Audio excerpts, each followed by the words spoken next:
Alright, so there's never a dull day in this economy. You're not gonna believe these numbers, this is crazy, because so far we know that here in the US, inflation is setting 40-year record highs at 8.6%. That's nothing new. But this is also true around the world as well. Canada, for example, just recently reported their inflation is at 7.7%, which is the highest since 1983. The UK just reported theirs, 9.1%, the highest in the last 40 years. Brazil at 11.7%. If you think that's bad, Argentina's almost at 61%. But the worst of these is Venezuela at 167.2% year-on-year inflation. Our economy is taking on a serious beating, so right now, all eyes are on Papa Powell, the central banker, who, according to the Wall Street Journal, is taking a pounding. And that's bad. The only thing that should be taking a pounding is the like button. Headlines these days. Now this week, Jerome Powell was grilled by Senator Elizabeth Warren, and she asked some really good questions that I know a lot of people are wondering about right now. She was asking, what is the point of the Federal Reserve increasing the federal fund rate? Because does it actually lower the cost of gas for the average consumer? I would not think so, no. No, it doesn't. Does it help lower the cost of food? I wouldn't say so, no. No, it doesn't. But does increasing the federal fund rate increase the odds of a recession? It's not our intended outcome at all, but it's certainly a possibility. So what's the point? Those are really good questions we'll talk about in today's video. And I also want to talk about Bitcoin and crypto because it's crazy. Ever since Bitcoin reached $69,000 back in November, it has fallen 70%. And now Wall Street has made it even easier to bet against Bitcoin because starting this week, there's a new ETF called BITI, and it allows you to bet against or short Bitcoin. And this is going to have a massive impact on its price, which I'll talk about later in today's video. But arguably the craziest thing that happened this week is that the crypto bailout has sort of started,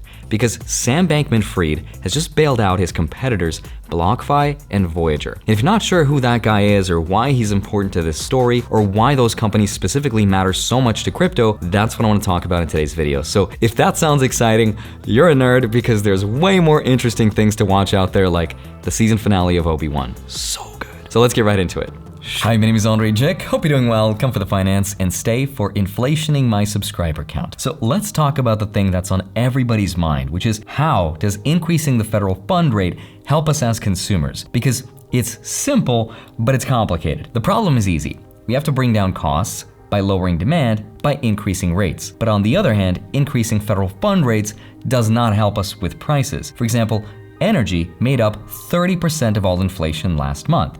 And gas prices are up 40% since Russia invaded Ukraine back in February. And food prices are not going to come down because we raised rates. So is the Illuminati lying to us? And how does it actually work? Jerome Powell explained that there's three things the central bank is looking at. And the first is interest rate sensitive spending, which are durable goods and things like cars, for example, which are purchased by taking out a loan. So if you make the loan more expensive, people take out less loans and they buy less cars. That brings down demand and it allows the supply side to catch up so we can stabilize that price. The second thing they look at are asset prices. And this is because when you increase interest rates, it lowers the appetite for taking on more risk. Because if money is not as cheap, you're going to borrow less, which also means you're going to invest less into stocks and other kinds of assets. So obviously, real estate, crypto, everything else goes down as well. And the third thing they look at are exchange rates, because when you increase the federal fund rate, we also indirectly make the dollar stronger. And that makes it so that other countries buy less of our stuff, because in relation to our dollar,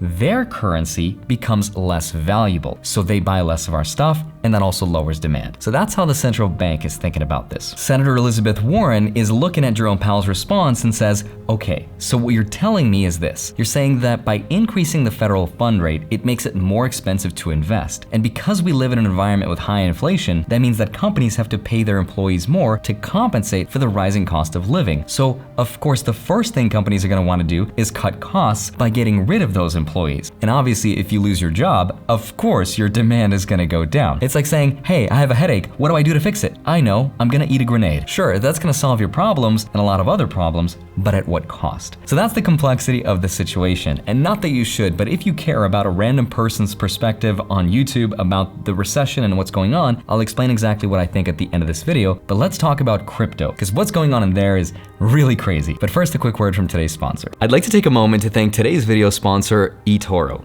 eToro is an investing platform and a social network in one. Now, adding a social component to an investing app is a recent trend, but eToro kicked it off all the way back in 2007, which is why they continue to be the world's leading social investing network. Not only can you ask the community questions and have discussions, you can also see what others are investing in, and you can even copy the moves of popular crypto investors automatically. eToro's CopyTrader feature lets you allocate a set amount of money that will mimic their exact investments in real time. And eToro's features don't stop there. You get detailed price charts plus thousands of assets, including stocks, crypto, ETFs, and more to choose from. And if you want to experiment before investing real money, you can simply toggle over to the virtual portfolio, where you are given $100,000 in play money to use in the platform as you wish. And for a limited time, eToro is offering a bonus for making your first deposit. So check out the details in the description below the video. Thank you, eToro. Now let's get back to it. All right, so here's what happened in crypto.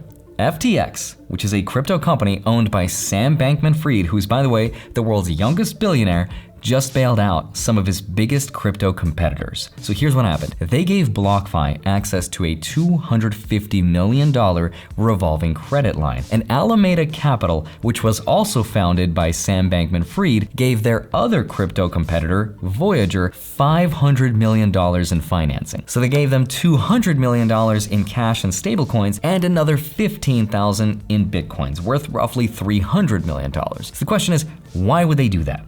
And here's why. There's a company called 3 Arrows Capital, and they're tied to Voyager and the rest of the crypto space, and they were recently forced to liquidate some of their leveraged investments, and now they're stuck. In fact, Voyager said that they stand to lose roughly $650 million if 3 Arrows Capital defaults on their loan. So Sam Bankman-Fried stepped in, acting as sort of like the Federal Reserve Bank or the central bank to save the entire crypto economy.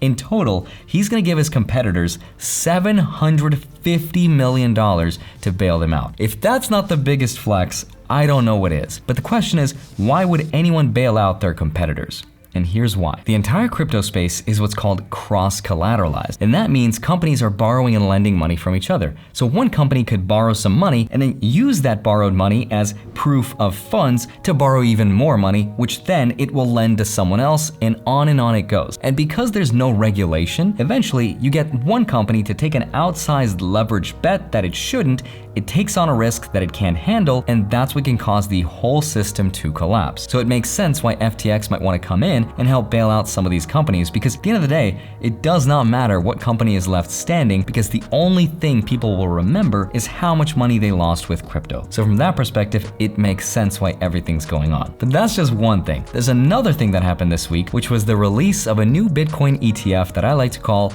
Blvd. BITI is an ETF from ProShares, and as of this week, June 21st, it is now listed on the New York Stock Exchange. So now you can buy it and bet against Bitcoin's price. But there's a few things you should know about it. Number one, it is extremely risky. It is not meant to be something you buy and hold for the long term. That's because reason number two, it has an extremely expensive expense ratio, which is the cost to hold an investment. For example, BITI's expense ratio is 0.95%. That's extremely high. By comparison, for example, the stock that I put most of my money into, which is also another ETF called VTI, which represents the broad stock market, that has an expense ratio of 0.03%, so significantly lower. The other thing you should know is that BITI is not mirroring the opposite of Bitcoin's price. What it's actually doing is it's moving against what's called the S&P 500 CME Futures Index. So whatever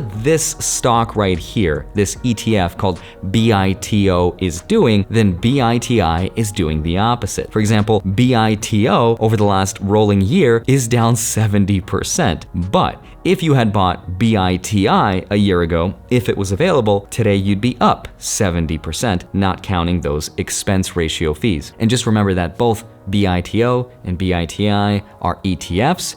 They're actually derivative ETFs, because what you're actually owning when you buy these ETFs is not the asset itself. You're owning a bet on the future price of the asset, not the asset itself. Now, I can't give any kind of financial advice on whether you should invest in this one or not, because for all I know, Bitcoin could lose 50% of its value and you could make a ton of money with this ETF. But consider this. When BITO was launched back in November of 2021, it became the most popular ETF of all time, attracting more than $1 billion into the space. And that was almost at the market peak. The market sentiment was that Bitcoin is gonna go to $100,000, right? And I was one of those people because I believed that if we're getting these futures ETFs, then maybe we'll get a spot ETF, right? An ETF that actually represents the ownership of the actual asset itself. Now, that did not happen, but the point is that when BITO was launched, a month later, Bitcoin reached the all-time high of $69,000.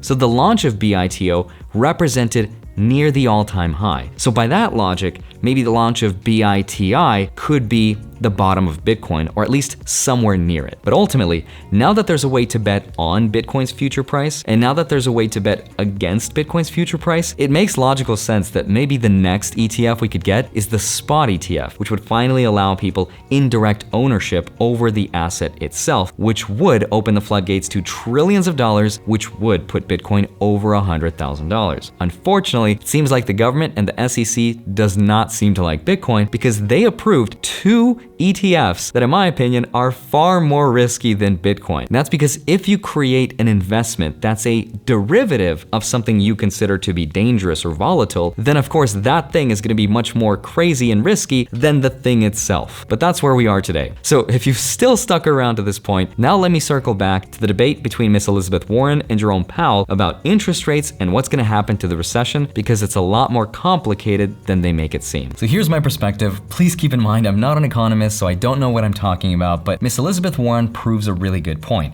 Raising rates does nothing for food and gas prices. Yes, it helps with car prices, house prices, stock prices, but not for everyday life. On the other hand, if we allow rates to stay near zero, we're gonna get more of the same. Asset values exploding, people taking on crazy amounts of risk with NFTs and crypto, and we risk an even bigger bubble forming. That's why hedge funds can leverage billions of dollars of cheap money to buy up residential real estate and even more of their stock prices, making it that much more risky and expensive for us to build our own wealth. So yes, increasing interest rates does come at a price of basically pressing the reset button while you're trying to do 100 super jumps in Super Mario RPG Legend of the Seven Stars, but sometimes you have to press the reset button to give other people a chance to catch up, and it's a healthy part of the economy. What Miss Elizabeth Warren is saying makes a lot of intuitive sense, and it's very sympathetic. Of course it's bad to raise rates if it means people are going to lose their jobs. What Jerome Powell is saying is not sympathetic and it's not intuitive, which means it's a lot easier to twist into a rich versus poor or a political narrative. But the reality is much more complicated. It just depends on what you prioritize. Do you take Miss Elizabeth Warren's approach and throw people a lifeline now if it means potentially corporations will own everything forever and ever? Or do you press the reset button even if it means some people will lose their jobs? Again, I'm not the person to make that call, but it's a lot more complicated than sometimes politicians like to make it seem. Now, I've been saying this in a few of my videos, but my priority would be to sharpen my skill set and learn as many valuable skills as possible and make myself as indispensable as possible to the company that I'm working with, so that if layoffs were to start happening, I would be the last option because I'm too valuable, and even if I was let go, I'd be fine because I learned those skills and I could apply them toward a new employer while still being able to afford a house and build my wealth. That's a price that's worth paying, even if it means a little bit of pain in the short term. I know not everyone's gonna agree, but I'd love to hear your thoughts because it's not as simple as politicians again sometimes make it seem. As always, have a wonderful rest of your day. Smash the like button, subscribe if you haven't already. Go grab up to $250 worth of free Bitcoin with this BlockFi link right here. Go get your free stocks, links are down below, and then go track them automatically with the spreadsheet link down below in my Patreon. Love you, thank you so much for watching this video.